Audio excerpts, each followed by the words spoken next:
Greetings, folks. Welcome back to our Sky Tonight program. This is Seth Mayo again, curator of astronomy for the Loma Planetarium at MOAS. And in this edition, we are covering the dates of September 5th through September 11th. We're going to start things off by saying hello to the great constellation of Pegasus, the Winged Horse. Then we're going to follow the moon as it makes its way through a full moon, and then end with a look at Jupiter that will be near the full moon and talk about the new image from the James Webb Space Telescope of that gas planet. So let's get to it. If you happen to be looking towards the east and northeastern part of the sky at this time of the year, you may have noticed the great fall constellation of Pegasus, the Winged Horse, rising in that area. And we've talked a lot about this flying horse from Greek mythology quite a bit in the past, but it's a great time of year to look out for the stars that make up this constellation, which of course is quite famous and well known.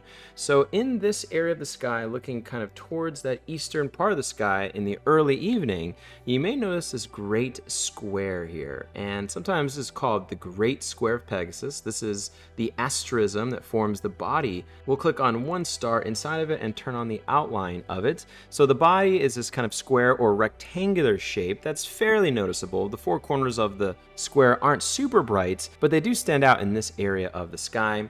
And at least with this drawing in stellarium, you can see the head kind of reaches up here to a star called Enif, right up there. And the legs kind of shoot out here. Now, of course, you have to use a lot of imagination to see many of these constellations, including Pegasus, so you have to imagine wings kind of sticking out here. Another fairly bright star in this constellation is this one here called Alpheratz, which when I click on it, you'll notice it turns on a different constellation. That is actually the star that is shared with the constellation Andromeda, the princess that we find here. If we turn on both constellations, you can see both of them here. So sometimes that star represents the head of Andromeda, and officially it's considered part of that constellation. But historically, that star Alpheratz has also been associated with Pegasus, and it is part of the square. So you can say that star kind of belongs to both constellations in the sky, but officially recognized as part of Andromeda. Even though Alpheratz is Arabic for the horse's navel, like the belly button basically of the horse, and it kind of sits in that region of the constellation.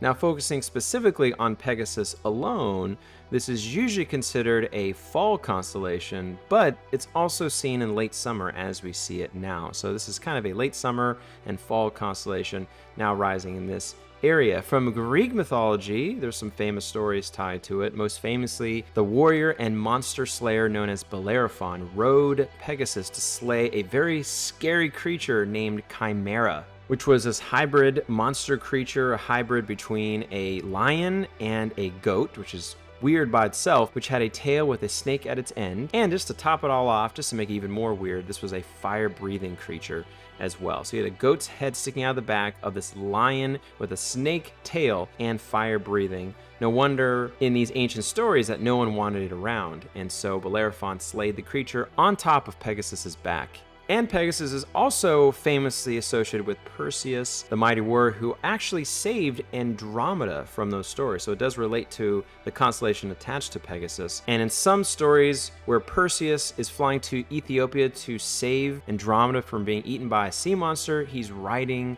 Pegasus as his steed as he was heading her way. So no matter what you think of the origin or one of the stories, it's kind of a neat constellation to find in this area of the sky rising out of the east, really considered a fall constellation, but look for the square of Pegasus, the main body of the horse, rising higher for this time of the year.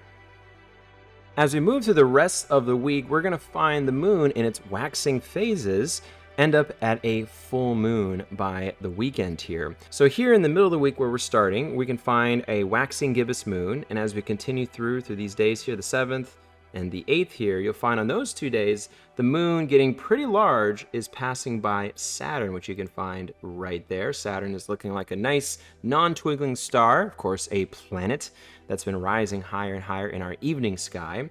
Moving past Saturn here, we can see as we get to the 9th and then the 10th here.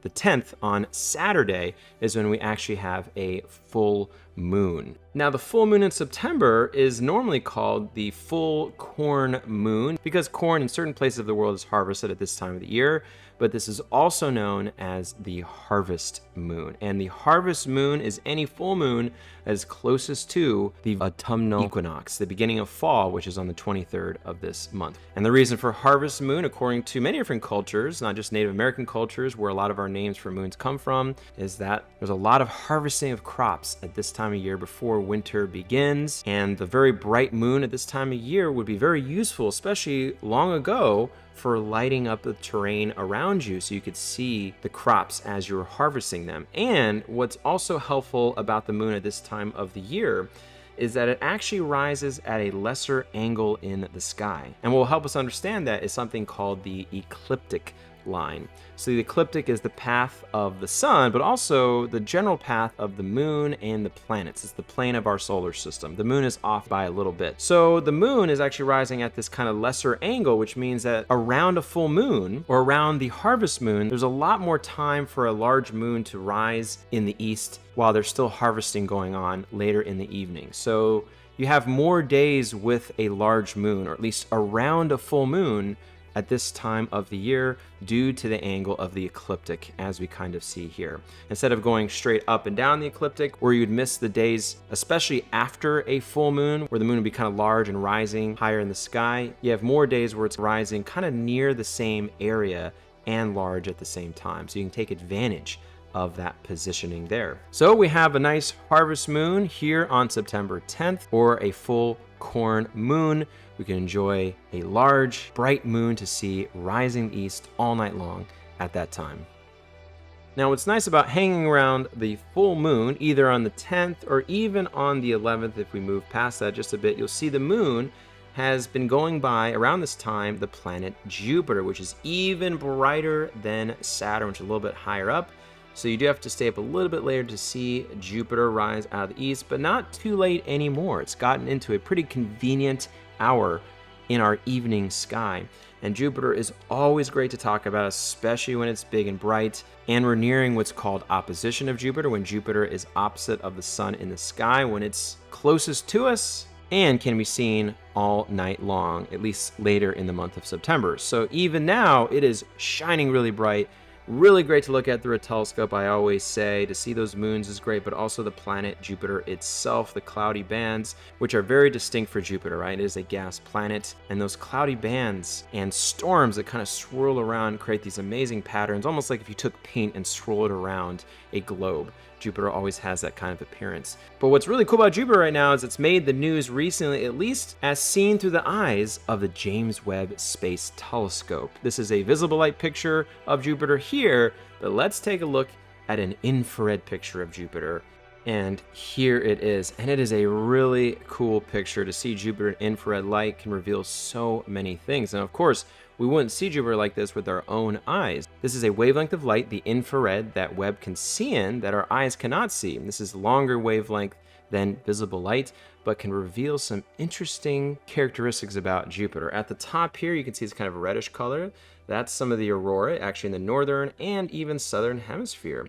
So the charged particles from the sun can interact with the poles of Jupiter, just like they do with Earth, creating these amazing auroral displays. And those redder colors, which tell us there are longer wavelengths of light, are showing some of those atmospheric elements there. The green is a little bit lower down, but also kind of more situated around the poles. Not as long of a wavelength, but still showing us some different cloud structures there.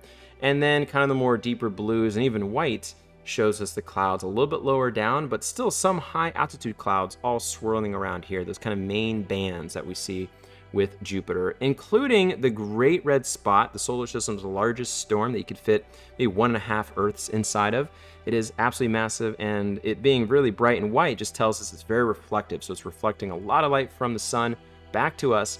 And it's also showing that some of the cloud tops are very, very high into the atmosphere. So these colors can reveal some things about the storms, about the atmosphere, about the auroral displays in Jupiter that we hadn't really seen before, at least in this much detail in infrared, that the Webb Space Telescope can show us in amazing clarity.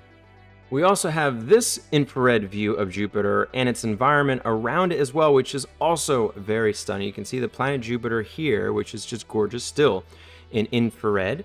But now we're revealing some other features, the rings that you can find right there that are 1,000,000 times dimmer than the planet itself. So they're really hard to see. Saturn's not the only planet with rings. Jupiter, Uranus, and Neptune have them, but they're just really thin. So you can see Jupiter's rings there. Even some moons here, Amalthea, Adrastea here, so that's really tiny. Amalthea is a little bit larger. And then you'll see it says diffraction spike from Io. That's one of Jupiter's Galilean moons. That's a large moon, maybe just off the picture, that's so bright, it's so brilliant. It's actually showing a diffraction spike of light shooting out from it here and kind of going into the image there. And then the aurora is so bright as well that it has its own diffraction spike. So that's why it's showing this aurora diffraction here. So that's what you see the lines there.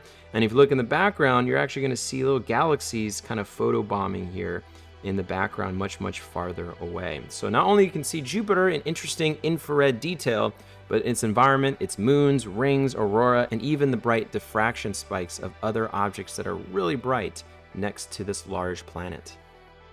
Well, that's it for another edition of our Sky Tonight program. Thank you very much for tuning in. And if you're in the area, please stop by the Museum of Arts and Sciences and, of course, the Lohmann Planetarium. We're running shows every day, so check out our schedule online for more information and tune in to our various social media channels where you can find other great content from us and from around the museum. So please check that out as well. So with that, I hope to see you back here again. Take care, and of course, happy stargazing.